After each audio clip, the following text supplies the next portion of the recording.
السلام علیکم ورحمۃ اللہ وبرکاتہ۔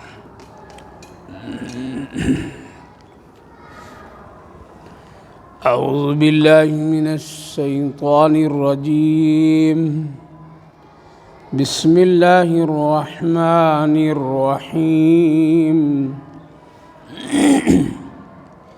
یا ایہا الذین آمنوا اتقوا اللہ وکونوا مع الصادقین۔ ما كان لأهل المدينة ومن حولهم من الأعراب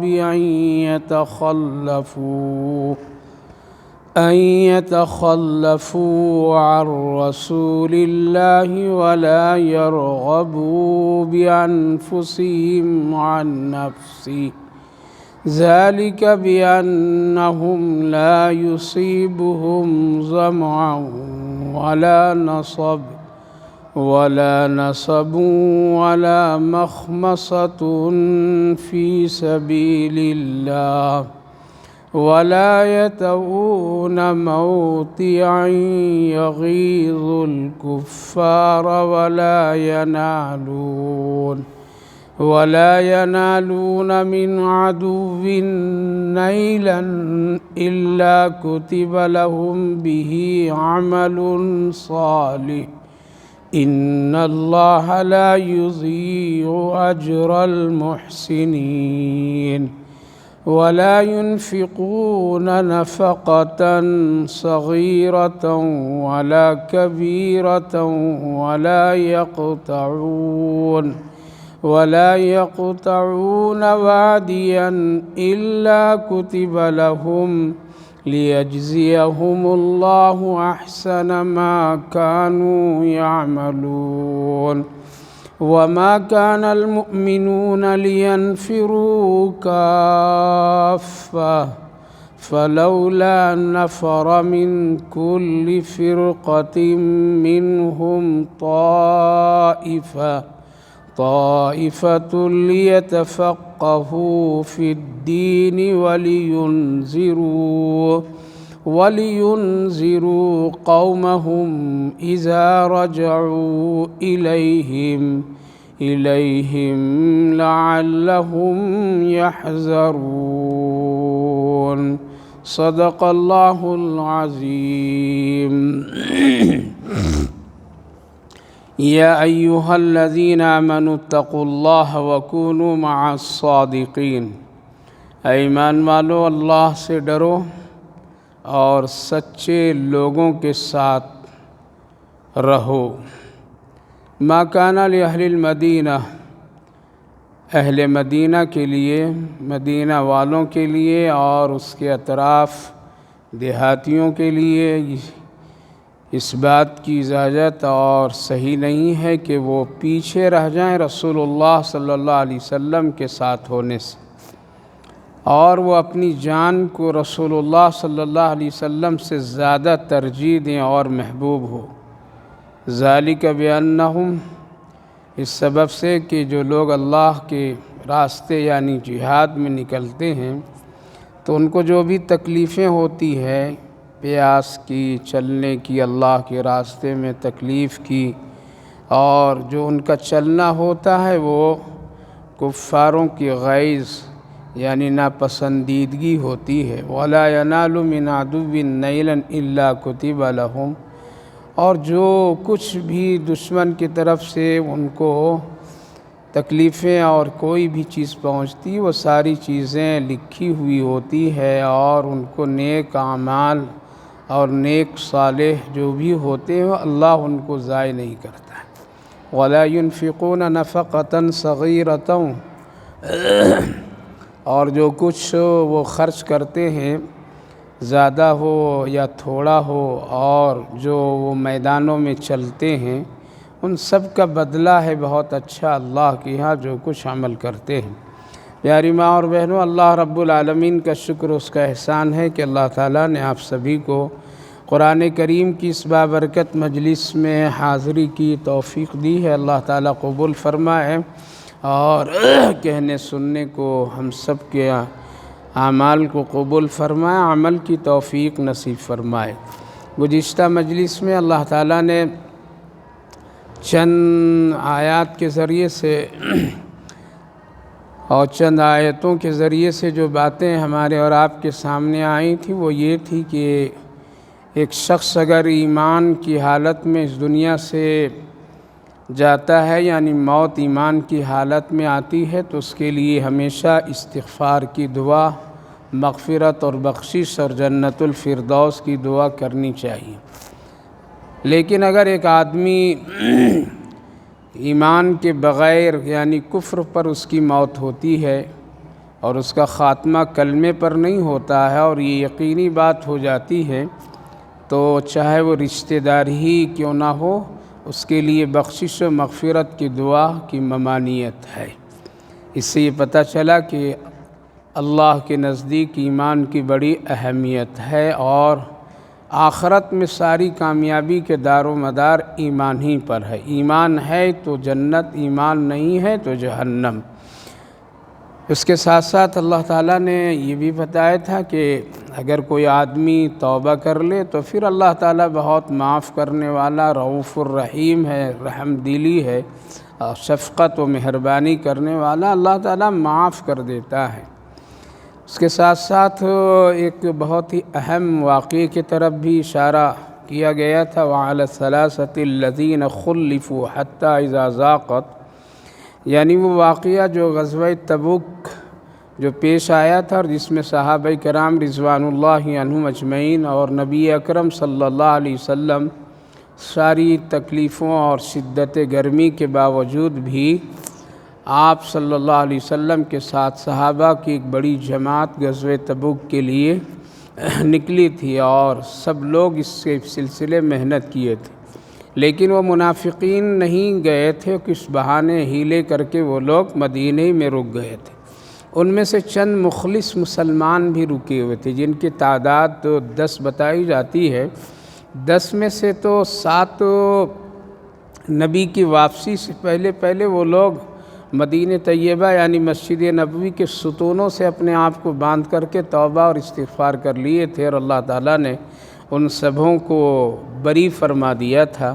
ان میں سے خاص ایک صحابی کا واقعہ بہت ہی مشہور ہے، لہذا وہ 7 حضرات جو تھے وہ ان کی تو معافی تلافی ہو گئی تھی، لیکن 3 ایسے بزرگ صحابہ میں سے تھے، مخلص تھے وہ لوگ، لیکن کسی عذر کی وجہ سے وہ لوگ بھی پیچھے رہنے والوں میں سے رہ گئے تھے۔ ان میں ایک کعب بن مالک رضی اللہ عنہ اور ایک مرارہ بن ربیع رضی اللہ عنہ اور ایک بلال بن امیہ رضی اللہ عنہ۔ یہ حضرات بزرگ تھے، عمر والے لوگ تھے اور کسی وجہ سے یہ لوگ نہیں جا سکے۔ بعد میں بہت واپسی کے بعد ان حضرات کو بڑی ندامت ہوئی اور بڑی پریشانی ہوئی اور یہ لوگ رسول اللہ صلی اللہ علیہ وسلم کی خدمت میں خود حاضر ہو کر کے معافی اور اپنے عذر کو پیش کر کے ذرا اپنے آپ کو اس معاملے کی صفائی دینا چاہیں، لیکن اللہ رب العالمین نے ان حضرات کو اس وقت میں بالکل روک دیا اور ان کے لیے گویا کہ ایک بڑی پریشانی کھڑی ہوئی اور اللہ کے رسول صلی اللہ علیہ وسلم نے بھی منع فرمایا کہ آپ کے عذر قابل قبول نہیں ہے، اللہ کی طرف سے اس وقت میں یہی حکم تھا۔ لہٰذا یہ 3 بزرگ صحابہ کو بڑی پریشانی ہوئی، یہاں تک کہ اللہ رب العالمین کے حکم سے ان کو مدینے میں بائیکاٹ کیا گیا اور اللہ کے رسول صلی اللہ علیہ وسلم فرمائے کوئی ان سے سلام کلام بھی نہیں کرنا، اس لیے یہ لوگ کیوں نہیں گئے، اللہ ناراض ہوا، لہذا بہت پریشانی ہوئی تھی۔ اللہ تعالیٰ نے خود فرمایا وَعَلَى الثَّلَاثَةِ الَّذِينَ خُلِّفُوا حَتَّى إِذَا ضَاقَتْ عَلَيْهِمْ، وسیع زمین کے باوجود بھی ان کی زمینیں تنگ ہو گئی تھی اور ساری کشادگی اور خوشحالی کے بعد یہ سب بہت ہی پریشان اور مغموم ہو گئے تھے اور ان کا دل بڑا گھٹتا تھا، یہ کیا ہو گیا کیا ہو گیا۔ میری ماں بہنوں ذرا غور کیجئے کہ صرف ایک عمل سے وہ لوگ کسی بنیاد پر اور عذر یا جو بھی ہو ذرا رہ گئے اور رسول اللہ صلی اللہ علیہ وسلم کے ساتھ نہیں ہو سکے، بات گویا کہ وہ مان نہیں سکے، اس پر اللہ کی اتنی پکڑ اور اس قدر سختی، اور یہاں تک کہ مدینے میں ان کا بائیکاٹ کیا گیا، یہاں تک کہ سلام کلام بھی لوگ روک دیے۔ کچھ دنوں کے بعد اللہ کے رسول صلی اللہ علیہ وسلم نے تو یہاں تک کہ فرمایا کہ یہ حضرات اپنی بیویوں سے بھی دوری اختیار کر لیں، نکاح تو ختم نہیں لیکن دوری اختیار کر لیں۔ یہ ایسا کام کیوں کیے؟ سوچیے تھوڑی سی اور ایک ایسا معاملہ، آج تو ہم لوگ صبح سے شام تک کے دین، شریعت، قرآن، اللہ کے رسول کے خلاف کام کرتے ہیں، پھر بھی اپنے آپ کو سمجھتے ہیں کہ ہم لوگ بہت اچھے مسلمان ہیں، ہم حاجی کے گھر والے ہیں، ہم حاجی صاحب کی بیوی ہیں، ہم فلاں صاحب کے گھر کے خواتین ہیں، ہم پکے سچے مسلمان ہیں۔ سوچئے ذرا ایک عمل سے، آج تو روزانہ نماز ہی لوگ چھوڑ دیتے ہیں، نماز پڑھنا ہی ترک کر کے گھروں میں مرد حضرات بیٹھے ہوئے، عورتیں ماں بہنیں بیٹھی ہوئی ہے۔ کبھی ہفتے میں ایک مرتبہ مسجد میں حضرات آ جاتے ہیں اور عید بقرعید منا لیتے ہیں۔ یہی حال ماں بہنوں کی آج تقریباً 70% کہہ لیے، 90% کہہ لیجئے، گھر میں عورتوں میں دینداری نہیں ہے، دینداری نہیں ہے، اور ان کے اندر میں عبادت کے کوئی شوق ذوق نہیں ہو، بڑی دل سے اسلام اور شریعت اور رسول اللہ صلی اللہ علیہ وسلم کے حکموں کو خلاف ورزی کر رہی ہیں۔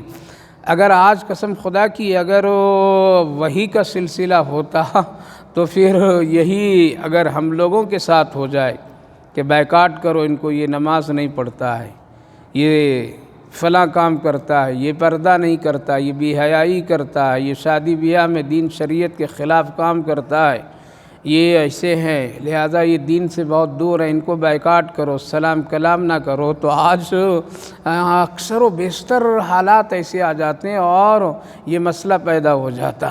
لیکن اللہ کا احسان اور کرم ہے کہ وہ پردے میں رکھ کر کے ہم سب کو عزت دیا ہے اور دے رہا ہے، اور اپنے آپ کو شان سے ہم لوگ مسلمان کہتے چلے آ رہے ہیں۔ لہٰذا یہ تین حضرات، یہ تین بزرگ صحابہ،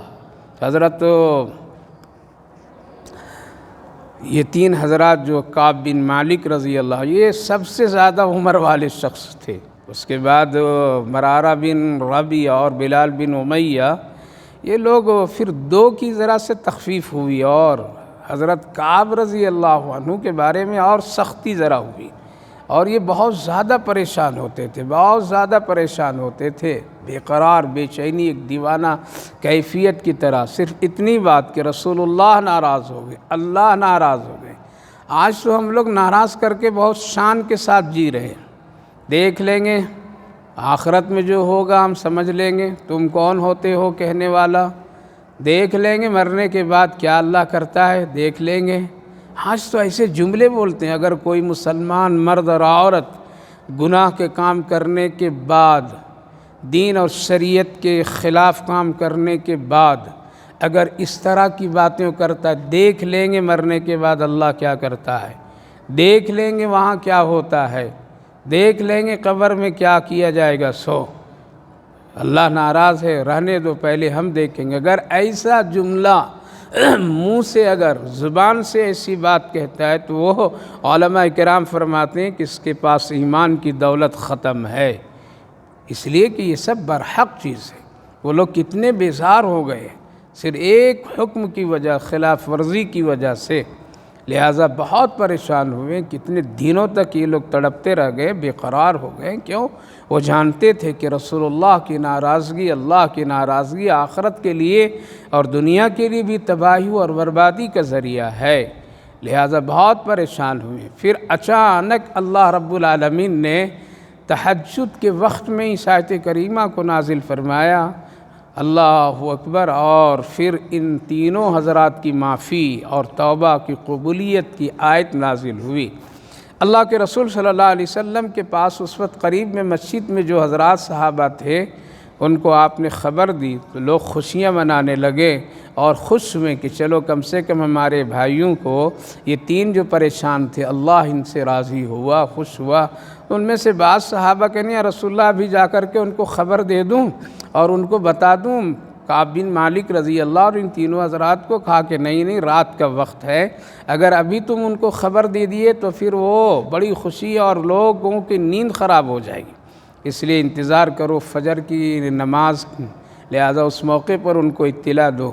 یہاں سے بھی ایک بات معلوم ہوئی، چاہے خوشی ہو یا غم ہو، کسی کو رات میں تکلیف نہیں دینا چاہیے، تکلیف نہیں پہنچانا۔ کتنی بڑی خوشی کی بات ہے، توبہ کی آیت عرش سے نازل ہو رہی ہے، اللہ توبہ قبول کر کے نامزد کر کے ان کی توبہ قبول کرتے ہیں اور آیت کریمہ نازل ہوتی ہے، صحابہ خوش ہوتے ہیں، لیکن اللہ کے رسول کی تعلیمات دیکھیے میری ماں بہنوں، فرمایا اللہ کے رسول نہ ابھی اس خوشی کا چرچا نہیں کرو، اس لیے کہ لوگوں کی نیند خراب ہو جائے گی۔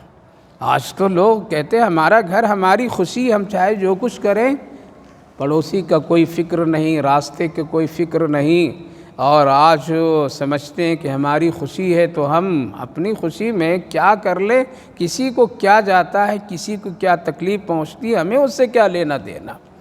نبی اکرم صلی اللہ علیہ وسلم کے منع کرنے کے بعد رکے، اور فجر کی بعد اذان کے بعد جب ان کو اطلاع دی گئی ہے، حضرت کعب بن مالک رضی اللہ عنہ بہت خوش ہوئے اور فوراً حاضر خدمت ہوئے، نماز ادا کیے۔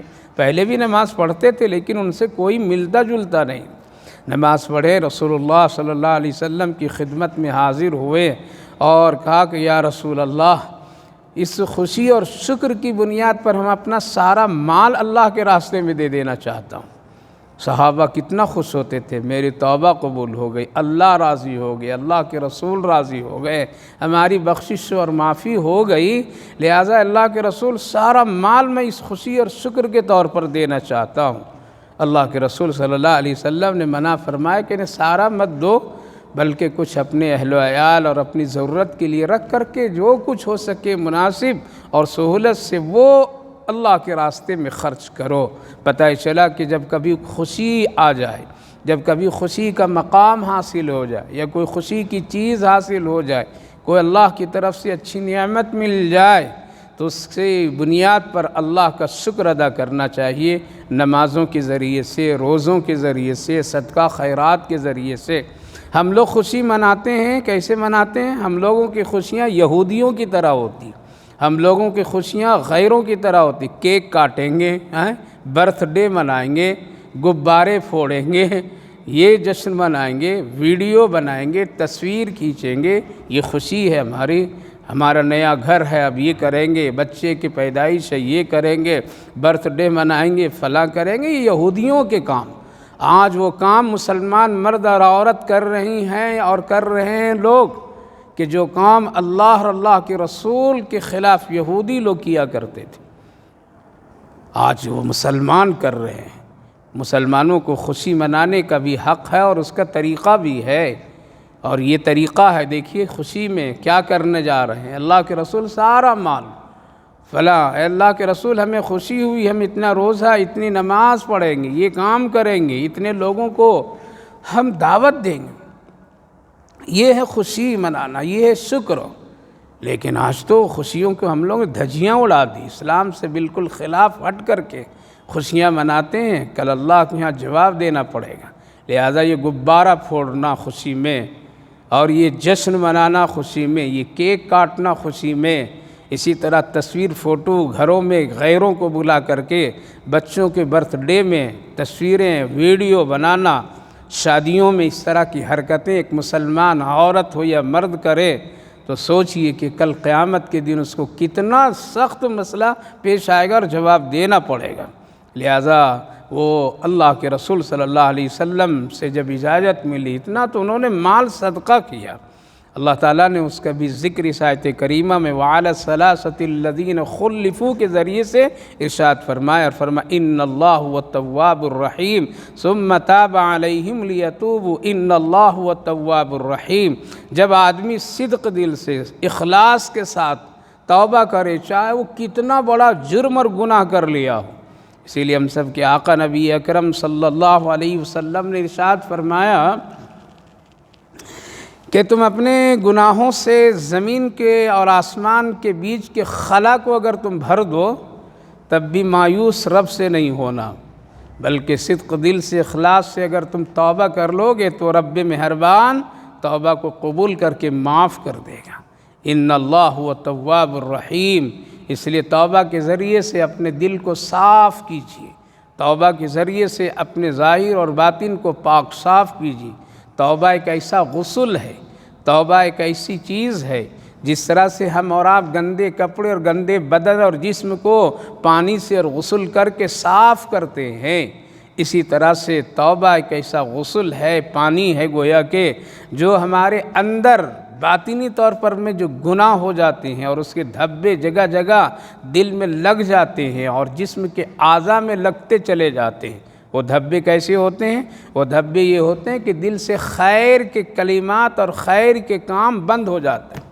آنکھوں سے اچھی چیزیں دیکھنا اچھا نہیں لگتا ہے، بری چیزوں کو آنکھیں پھاڑ پھاڑ کر کے دیکھتے رہیں گے، گھنٹوں گھنٹوں دیکھیں گے، اور اس کی علامت پہچان یہ ہے آپ قرآن کریم کھولیے اور پڑھنا شروع کیجئے، دیکھیے آپ کی آنکھ کام نہیں کرے گی، آج آنکھ کام نہیں کرے گی۔ آپ قرآن پڑھیے، زبان کام نہیں کرے گی، زبان رک جاتی ہے، آنکھیں تھک جاتی ہے، بند ہونے لگتی ہے، اونگ آنے لگتی ہے، نیند کا غلبہ ہونے لگتا ہے۔ آخر ایسا کیوں؟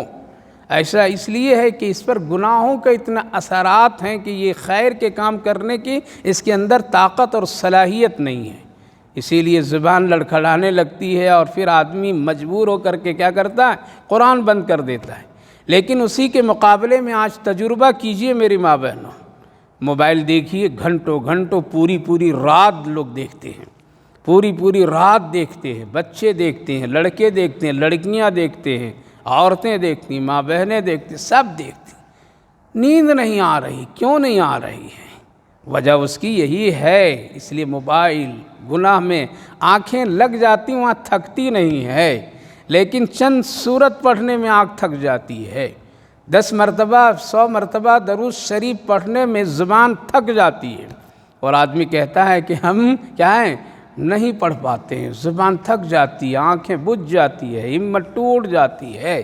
یہ کیوں؟ اس لیے کہ اندر اتنا گناہ کے دھبے لگے ہوئے ہیں اور اتنے جراثیم ہیں اندر، جس کی وجہ سے جسم کے اعضاء خیر کے کام کرنے سے نہیں تیار ہوتا ہے، اور اس کے اندر اتنی طاقت اور صلاحیت نہیں ہے۔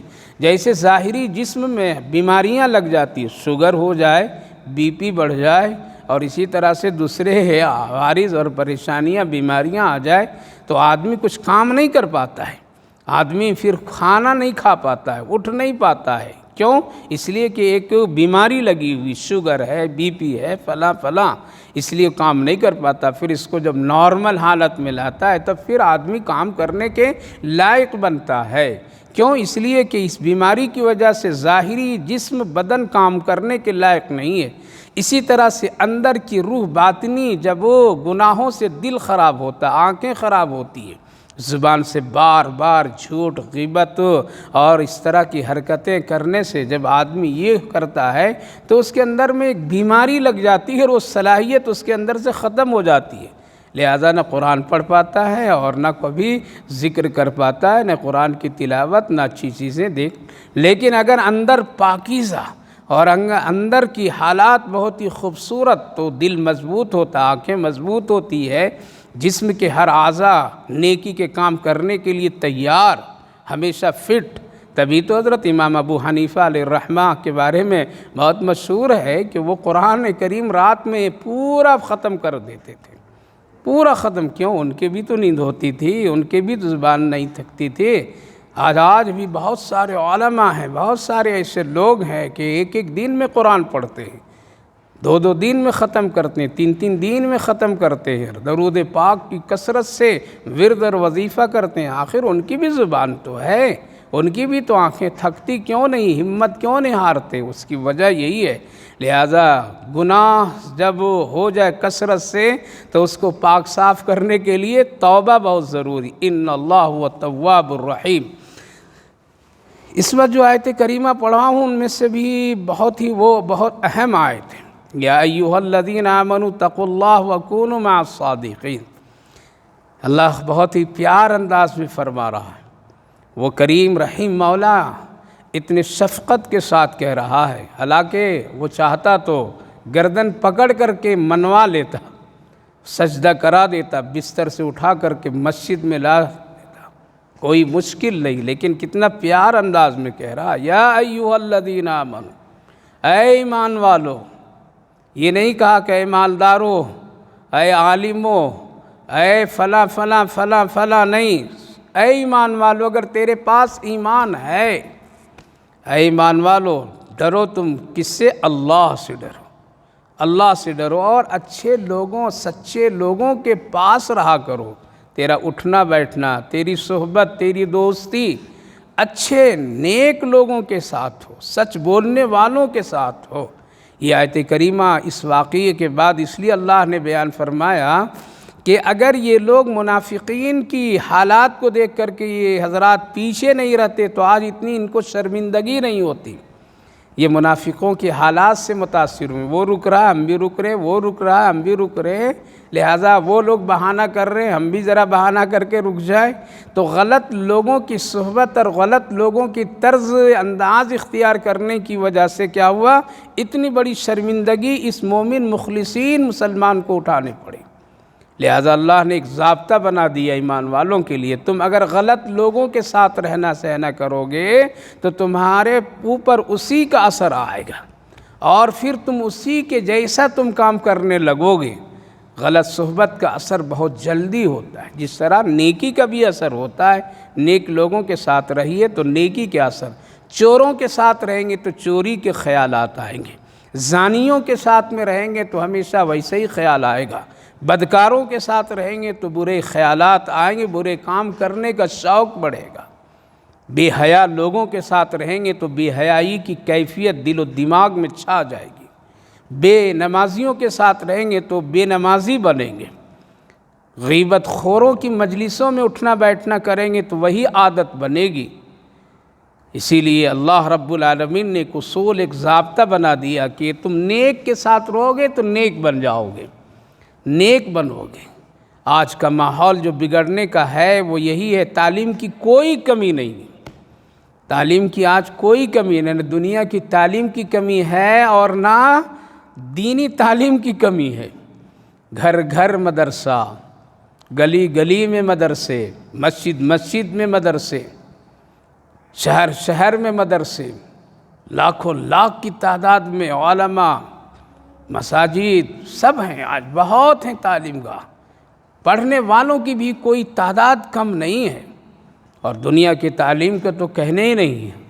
دنیا کی تعلیم تو اتنی اس قدر پھیلی ہوئی اور لوگ اس کی طرف جا رہے ہیں اور اس قدر اس کو حاصل کرنے کی فکر میں ہے، وہ سمجھتے ہیں بس یہی ہے اصل مقصد، اور اس کے علاوہ نہ نماز ہے، نہ عبادت ہے، نہ سچائی ہے، اور نہ اللہ ہے، اور نہ اللہ کے رسول ہے، نہ قرآن ہے، کچھ نہیں۔ لہذا دونوں تعلیم آج خوب ہے، لیکن جتنی تعلیم عام ہے اتنے ہی زیادہ بگاڑ بھی ہے، اتنے ہی زیادہ نفرتیں، اتنے ہی زیادہ گناہ کی چیزیں، اتنے ہی زیادہ فساد، اتنے ہی زیادہ نفرت، اتنے ہی زیادہ ایک دوسرے کے ساتھ ظلم و زیادتی، یہ سب ہے۔ پتہ یہ چلا کہ آخر وجہ کیا ہے؟ وجہ یہی ہے کہ اچھے لوگوں کے ساتھ رہنا سہنا نہیں ہو رہا ہے، اچھے لوگوں کے ساتھ میں تعلیم نہیں ہو رہی ہے۔ آپ ایک سرسری جائزہ لیجئے، اسکولوں میں کون لوگ ہیں پڑھانے والے، کیسے لوگ ہیں وہاں پڑھنے والے؟ ہمارے بچوں اور بچیوں کی جو زندگی کا ایک بڑا حصہ گزر رہا ہے وہ ایسے ہی لوگوں، بے نمازیوں کے ساتھ گزر رہا ہے۔ ان کی تعلیم دینے والے جو اساتذہ ہوتے ہیں یا ان کے جو ٹیچرز ہوتے ہیں وہ سب بے پردہ رہنے والی، کیا پردے کی تعلیم دے گی وہ؟ جو لوگ ناچ گانے کی شوقین اور دلدادہ، وہ مسلمان بچیوں کو کیا وہ قرآن کی شوق اور نماز کی شوق دے گی؟ وہ کیا اس کی اہمیت بتائے گی؟ جس کو اسی زندگی میں جنت بنانے کی فکر ہو، کیا وہ آخرت کی جنت کے بارے میں کوئی بات بتا کر کے اللہ اور اللہ کی رسول کی محبتیں اس کے دلوں میں پیدا کریں گے؟ نہ، جو لوگ دنیا دار ہیں وہ لوگ دنیا ہی کی بات بتائیں گے۔ اسی لیے آج ہمارے بچے جو اسکولوں کالجوں میں پڑھ کر کے آ رہے ہیں، ان کے حالات یہی ہے، تعلیم کی کمی نہیں، لیکن ان کی جو ذہن سازی کی جا رہی ہے ان کا جو اٹھنا بیٹھنا جن لوگوں کے ساتھ ہے، جن کا ان کے ساتھ میں رہن سہن ہوتا ہے، وہ غیر غلط ہے، وہ غیر غلط ہے۔ جب ایک بہادر شیر بکریوں کے ریوڑ میں آ جاتا ہے اور اسی کی صحبت اختیار کر لیتا ہے تو شیر اپنی طاقت اور اپنی خوبیاں اور اپنی ساری چیزوں کو بھول جاتا ہے اور وہ بکریوں کی طرح زندگی گزارنے پر مجبور ہو جاتا ہے۔ اس لیے حضرت شیخ سعدی علیہ الرحمہ نے فرمایا ہے، شیر بھی بکری کی صحبت میں رہ کر کے وہ بکریوں کی طرح زندگی گزارنے پر مجبور ہو جاتا ہے، جبکہ اس کی ایک پہچان ہے، وہ جنگل کا راجا ہے، وہ اس کے اندر بڑی بہادری ہے، لیکن صحبت کا اثر ایسا ہوا کہ اب اس کے اندر سے ساری طاقت صلاحیت ختم ہو جاتی ہے۔ بس آج یہی ہے، ہم کہتے ہیں میرے بچے مومن بنے، میرے بچے مسلمان بنے، میرے بچے ایمان والے بنے، میرے بچے دین اسلام والے بنے، میرے بچے کے اندر میں اسلام کی فکر ہو۔ لہذا صحبت تو ہم اس کو ایسی جگہ ڈال دیے ہیں اور اس کی تربیت بھی پھر نہیں کر رہے ہیں، پھر وہاں سے گھر آنا تو گھر کے حال بھی وہی۔ اور آج میری ماں بہنوں افسوس کے ساتھ یہ بھی کہنا پڑتا ہے، مدارس کے بھی حالات جو ہے، تعلیم خوب ہے لیکن تربیت کی کمی ہے۔ تربیت نہ ہونے کی وجہ سے وہاں بھی دنیا داخل ہو گئی، وہاں بھی دنیا کی فکریں اور وہاں بھی دنیا کی طلبگاری کبھی ایسی ہوتی ہے کہ اللہ اکبر، کہ وہاں بھی دین نظر نہیں آتا ہے۔ اس کے علاوہ اور بھی جتنے بھی دین کی خدمت کرنے کے راستے ہیں، ان جگہوں پر میں بھی اسی طرح چند خال مخلصین ملتے ہیں۔ تو پتہ یہ چلا کہ ساری چیزیں ہونے کے باوجود اگر اچھے لوگوں کی صحبت نہ ملے، اچھے لوگوں کی تربیت نہ ملے، اچھے لوگوں کے ساتھ رہنا سہنا نہ ہو، تو پھر یاد رکھیے تعلیم بیکار ہو جاتی ہے، تعلیم بیکار ہو جاتی، پڑھنا لکھنا بیکار ہو جاتا ہے۔ اسی لیے اللہ رب العالمین نے فرمایا یا ایھا الذین آمنوا اتقوا، پہلے تو تم اللہ سے ڈرو۔ جب اللہ سے ڈرو گے تو پھر نہ تنہائی میں گناہ کرو گے نہ آبادی میں کرو گے۔ اور جن کے دلوں میں ایسی کیفیت ہوتی ہے، وہ کتنی خوشیاں ان کو دے دی جائے لیکن وہ اللہ اور اس کے رسول کی نافرمانی کرنے کے لیے تیار نہیں ہوتے۔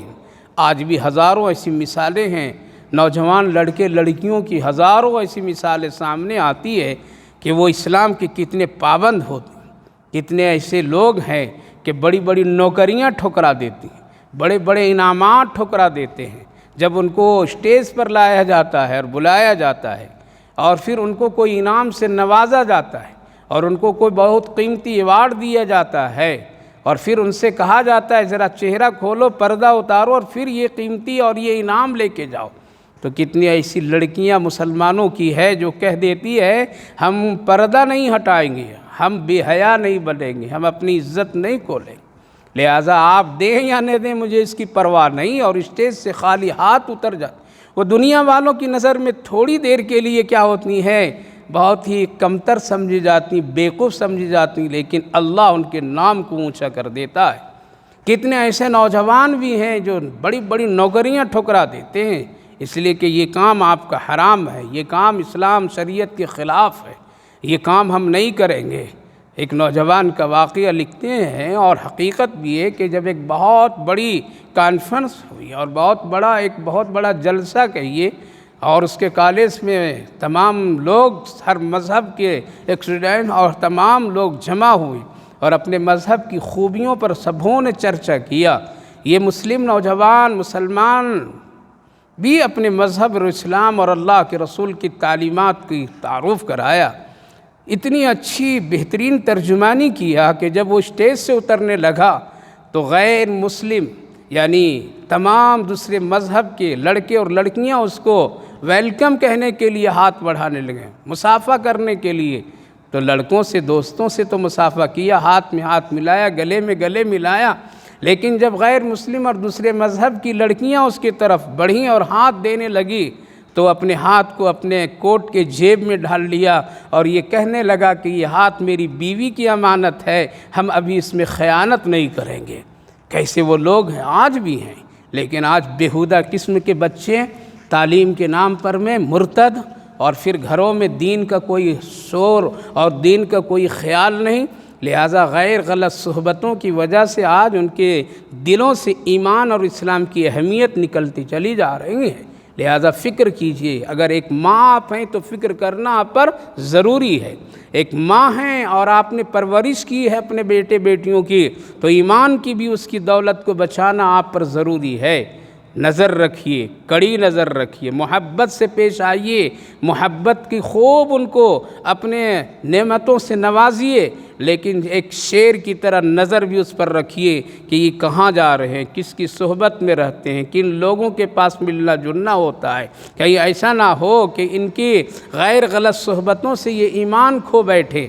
اس لیے سچوں کے ساتھ رہا کیجیے، اچھے لوگوں کے ساتھ دوستی کیجیے، اپنے پڑوس میں اور اپنے محلے میں بھی اچھے لوگوں کے ساتھ اٹھنا بیٹھنا کیجیے، گفتگو کیجیے، بات چیت کیجیے۔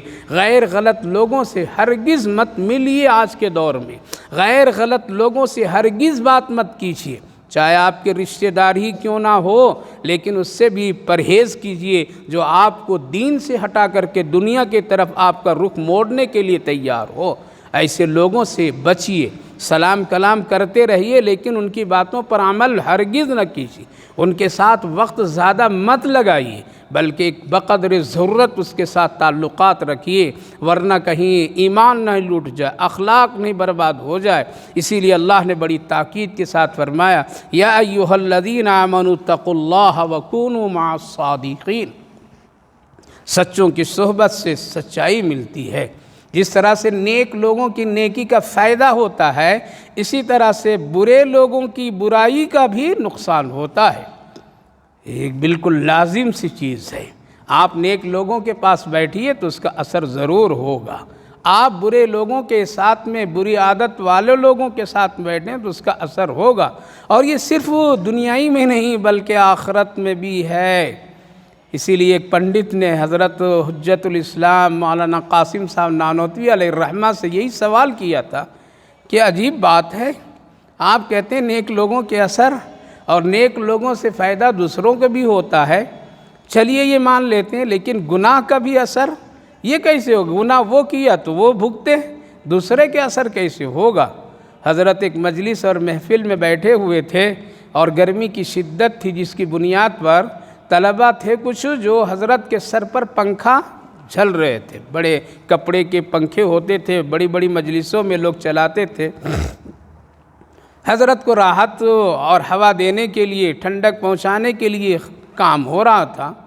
وہ پنڈت اسی مجلس میں بیٹھا تو حضرت نے کہا کہ اس کو قرآن و حدیث کی روشنی میں سمجھاؤ تو سمجھے گا نہیں۔ تو حضرت نے پوچھا، گرمی آپ کو لگ رہی ہے؟ کہ ہاں لگ رہی۔ اب کیسی لگ رہی ہے؟ نہیں، جب سے یہاں بیٹھا ہوں تو ذرا ہوا کی ٹھنڈک مجھے بھی لگ رہی ہے اور ماحول بہت اچھا لگ رہا ہے۔ کہا کہ یہ پنکھا جو چلا رہا ہے، اس پنکھے کی ہوا آپ کو بھی پہنچ رہی؟ بولا ہاں مجھے بھی پہنچ رہی ہے۔ کہا کہ پوچھئے اس سے، یہ پنکھا تیرے لیے چلا رہا ہے، جھل رہا ہے، یا میرے لیے؟ کہا کہ نہیں، یہ تو آپ کے لیے کر رہا ہے۔ کہا کہ پھر ہوا آپ کے لیے اور آپ کے پاس کیسے جا رہی ہے؟ کہا کہ آپ بات مجھے سمجھ میں آ گئی، جو میں نے اعتراض کیا تھا وہ بات سمجھ میں آ گئی۔ نیک لوگوں کی مجلس میں بیٹھیں گے تو اس کا فائدہ، اس کے اثرات، اس ہوا کی ٹھنڈک ضرور پہنچے گی۔ تو اس نے کہا کہ مجھے سمجھ میں آ گیا، نیک لوگوں کی صحبت میں نیکی کا فائدہ ہوگا، برے لوگوں کی صحبت میں برائیوں کی فائدہ ہوگا۔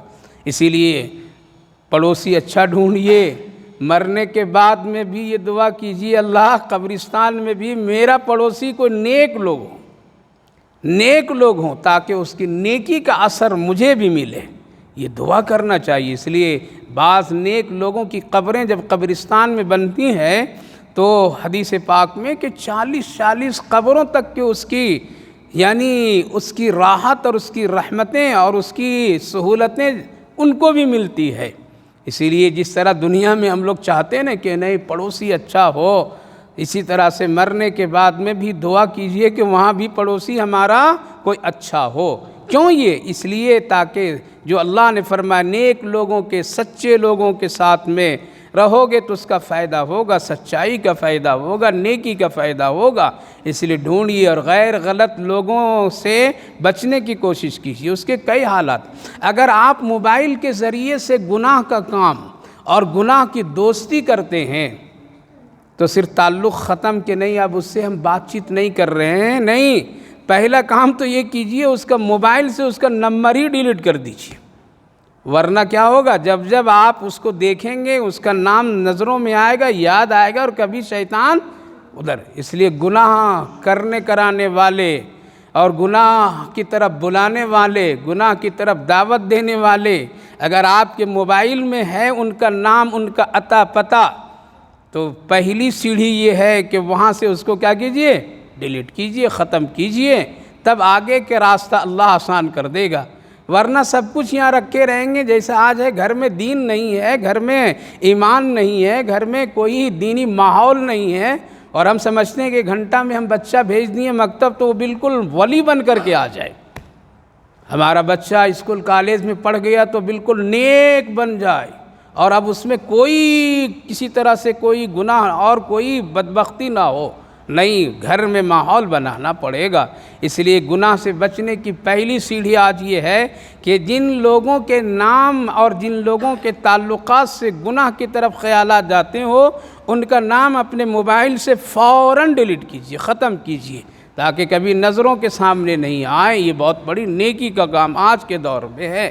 اس لیے ہر وہ گناہ کی چیز جو موبائلوں میں سمیٹ کر کے رکھتے ہیں، محفوظ کر کے لوگ رکھتے ہیں، جب تک کہ وہ رہے گا گناہ کا عمل، اور آپ ایک تو ہے کہ وہ آتا ہے اور جاتا ہے، وہ بے اختیاری چیز ہے، لیکن اگر آپ نے محفوظ کر دیا اس کو اور آپ نے اس کو اس نیت سے کہ کبھی ضرورت پر ہم اس کو دیکھیں گے، ہم ضرورت پر اس سے لطف اٹھائیں گے، ضرورت پر میں یہ فلم چلائیں گے، ضرورت پر میں یہ تصویر سے ہم کچھ کام کریں گے، اس سے ہم کچھ تعلقات بنائیں گے، اور اس کو آپ نے موبائل میں محفوظ کیا تو یہ جب تک رہے گا آپ کے نام اعمال میں گناہ کا ایک ذریعہ بنتا رہے گا، ذریعہ بنتا رہے گا۔ تو گناہ کے آج ہزاروں راستے کھلے ہوئے، میری ماں بہنوں، ان چیزوں سے بچیے، ڈریے۔ حضرت موسیٰ علیہ السلام کے زمانے میں جب ایک شخص ایک پتھر پر بیٹھ کر کے گزر گیا تھا، اور اسی راستے اور اسی جگہ سے حضرت موسیٰ علیہ السلام جب گزر رہے تھے، پتھر چیخ کر کے رونے لگا اور ایک عجیب و غریب انسان کی طرح گریہ جاری کرنے لگا۔ حضرت موسیٰ علیہ السلام وہاں رک گئے، دیکھیں یہ پتھر بے جان ہے لیکن ایک انسان ایک بچے کی طرح رو رہا ہے۔ ہم کلام ہوئے، اللہ سے پوچھا پروردگار یہ پتھر کیوں رو رہا ہے؟ کہا کہ پتھر سے پوچھو، میں اس کو بولنے کی صلاحیت دیتا ہوں، اور اللہ چاہے تو بولنے کی صلاحیت دے دیتا ہے۔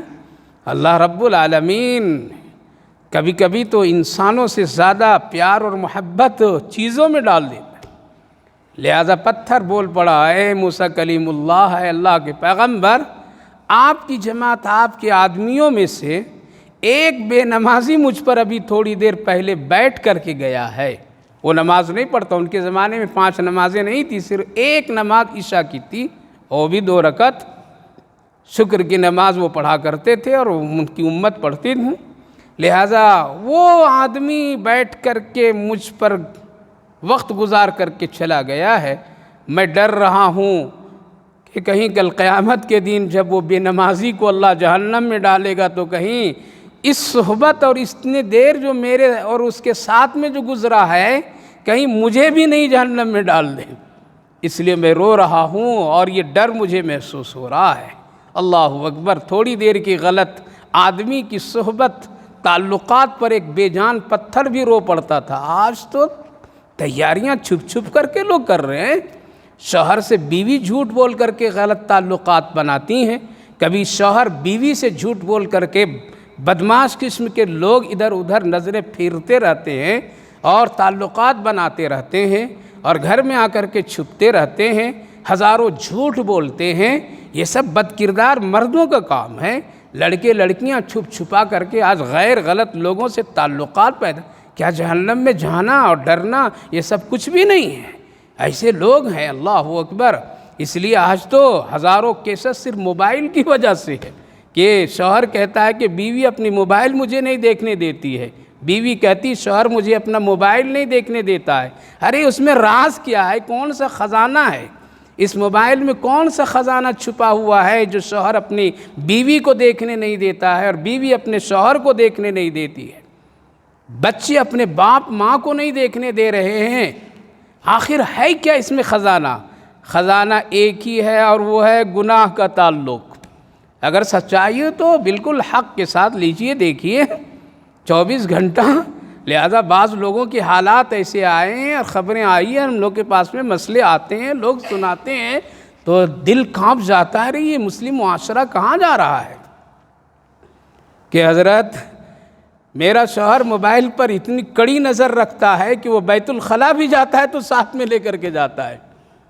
اور پھر دیکھیے آج کل لوگ کوڈ لگا دیتے ہیں، لگاتے ہیں نا، کوڈ لگا دیتے ہیں، سیکریٹ نمبر کوئی نہیں کھول سکتا ہے، کوئی نہیں اوپن کر سکتا ہے، نہیں کوئی نہیں میرے موبائل کے راز کو۔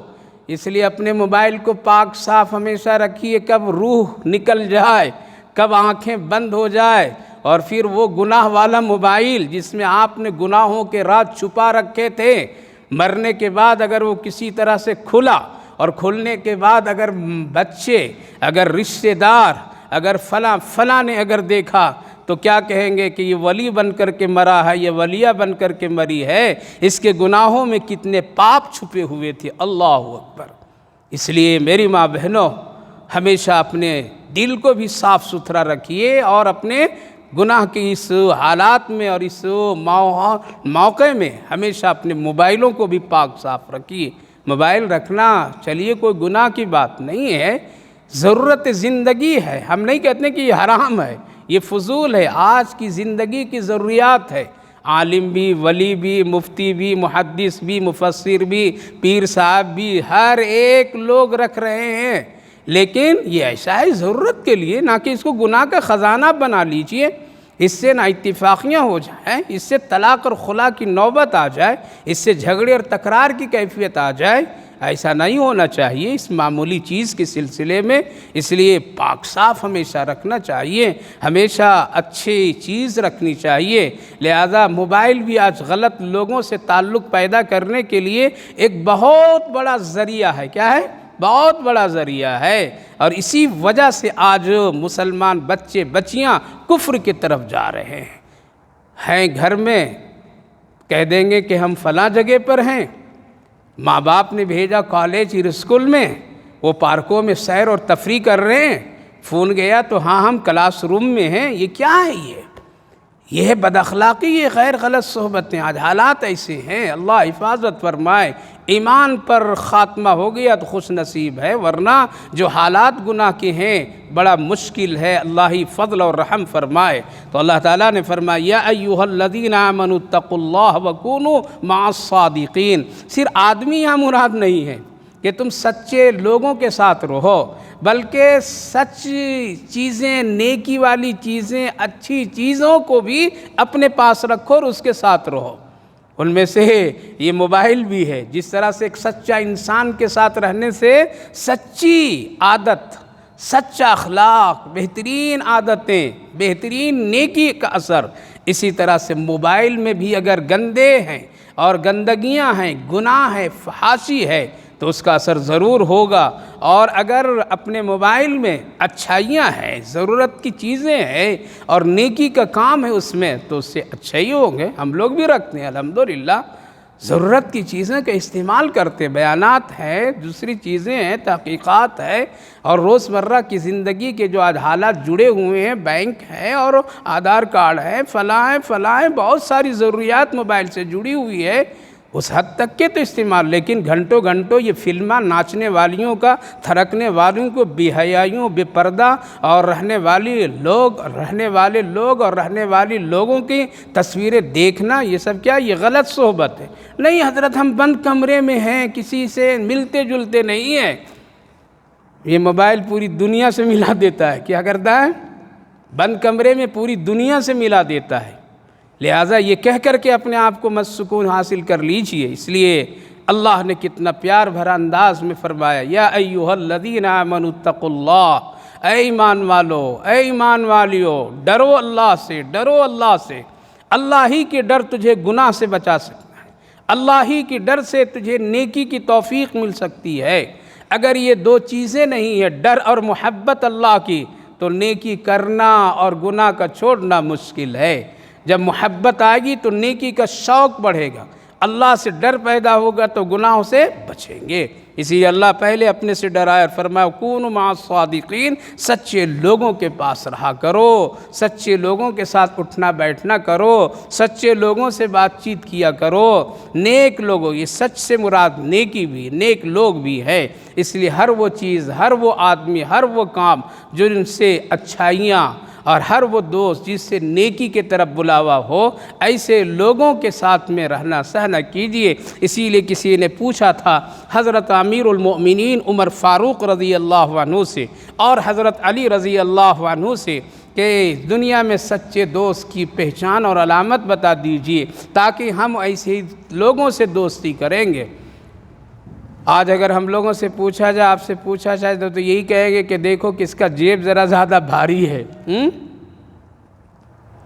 ایسے لوگوں سے دوستی کرو، ایسے لوگوں سے رشتہ کرو جس کا جیب زیادہ بھاری ہے۔ کیسے مخلص لوگ تھے، کتنی اچھی بات بتا کر کے چلے گئے۔ حضرت امیر المومنین عمر فاروق رضی اللہ عنہ نے فرمایا، حضرت علی رضی اللہ عنہ نے بھی فرمایا، سچے دوست کی پہچان یہ ہے کہ جس کا چہرہ دیکھ کر کے تجھے اللہ یاد آ جائے۔ بس اتنی بات بتائیں، یہ اچھے دوست کی پہچان ہے۔ مومن کے لیے دنیا کوئی معنی نہیں، آخرت ہے، اسی لیے بتایا اللہ یاد آ جائے، اللہ یاد آ جائے۔ اللہ جب یاد آئے گا تو گناہ سے بچ جائیں گے، نیکی کا توفیق ملے گا۔ اسی لیے اچھے لوگوں کے ساتھ اچھی دوستیاں کیجئے، رہن سہن کیجئے، انشاءاللہ کل قیامت کے دن میں بھی ایسا ہی معاملہ ہوگا۔ اور حدیث پاک میں ہے اچھے دوستوں کے ساتھ اچھے دوست جنت میں داخل ہوں گے، اور ہر ایک جنتی کا جنت میں بھی ایک دوست ہوگا۔ کیا ہوگا؟ حدیث پاک میں دوست ہوگا، جو دنیا میں مخلص دوست ہوں گے، اچھے دوست ہوں گے، جن کے دیکھ کر کے، جن کے عمل سے نیکی کا کام ملا ہوگا، وہ وہاں بھی ملیں گے۔ اس لیے ہمیشہ اٹھنا بیٹھنا، رہنا سہنا اور اپنی چیزوں اور اپنے معاملات کو اچھے اور نیک کاموں میں لگائیے، نیک لوگوں کے ساتھ رہیے۔ اللہ آپ کو بھی توفیق دے، ہمیں بھی توفیق دے۔ اللہم صلی علی سیدنا نبینا حبیبنا مولانا محمد وبارک وسلم علیہ۔ ربنا آتنا فی الدنیا حسنۃ وفی الآخرۃ حسنۃ وقینا عذاب النار۔ اے اللہ ہم سب بڑے گنہگار خطا کار ہیں۔ اے اللہ ہم سب کی زندگی آپ کی مرضی پر نہیں چل رہی ہے، بلکہ اپنی خواہشات پر ہم لوگ چلا رہے ہیں۔ ہم لوگ نفس کے غلام اور پیروکار بن کر کے زندگی گزار رہے ہیں، شریعت اور دین سے بہت دور ہو کر کے دنیا کو دنیا اچھا سمجھ کر کے زندگی ہم لوگ گزار، آخرت بھولے بیٹھے ہیں۔ اے اللہ آخرت سے غافل ہے، قبر سے غافل ہے، موت کی سختیوں سے غافل ہے، حساب و کتاب سے ہم لوگ غافل ہیں اور غفلت میں زندگی گزار رہے ہیں، پل صراط کے حالات سے آج ہم لوگ غافل ہیں۔ اے اللہ ہم سب کو ہدایت عطا فرما دیجیے۔ اے اللہ پوری امت کے لیے ہدایت کے فیصلے فرمائیے، ایمان اور عمل اور یقین کامل ہم سب کو نصیب فرمائیے۔ ہر طرح کی ایسی چیزیں اور ایسے لوگوں سے بچائیے جن سے ہماری آخرت خراب ہو جائے، نیکیاں خراب اور برباد ہو جائے۔ اے اللہ ان حالات اور ایسے لوگوں سے، ایسی چیزوں سے، ایسے معاملات سے ہم سب کی حفاظت فرمائیے، رحم فرمائیے، عافیت کا معاملہ فرمائیے۔ اے اللہ اگر تو بچانا چاہے تو گناہوں کے دلدل سے بھی تو ولی کامل بنا دیتا ہے۔ آپ کے لیے کوئی مشکل نہیں ہے۔ اس وقت حالات ایسے ہیں، لیکن آپ اگر پسند کر لیں، آپ توفیق دے دیں تو ہر ایک آدمی، ہر ایک مرد، ہر ایک ماں بہنیں نیکی آسانی سے کر سکتے ہیں۔ اللہ آپ کی توفیق اور ہدایت کے ہم سب محتاج ہیں۔ اللہ اس بابرکت مجلس کو بے حد قبول فرما لیجئے۔ جتنے ماں بہنیں حاضر ہوئی، اللہ سب کی حاضری کو قبول فرمائیے، سب کے وقت لگانے میں برکت، رحمت، عافیت عطا فرمائے، سب کی ضروریات اور اخلاص اللہ سب کو پیدا فرمائیے، سب کی ضروریات کو پوری فرمائیے، غیبی مدد فرمائیے، سب کی تکالیف کو دور فرمائیے، سب کے گھروں میں اللہ دین اور دینداری توفیق نصیب فرما، فرمان اولادوں کو فرما بردار بنا دیجیے، نسلوں میں دین کا سلسلہ جاری فرما دیجیے۔ اللہ جو بیمار ہیں ان سب کو صحت اور عافیت عطا فرمائیے، صحت مندوں کو سلامتی نصیب فرمائیے، جو لوگ دنیا سے جا چکے ہیں ان سب کی بخشش و مغفرت فرمائے۔ ہماری ان دعاؤں کو اپنے فضل اور کرم رحمتوں سے قبول فرمائیے۔ صلی اللہ علی النبی وعلی آلہ وسلم۔ سبحان ربک رب العزت عما یصفون وسلام علی المرسلین والحمد للہ رب العالمین.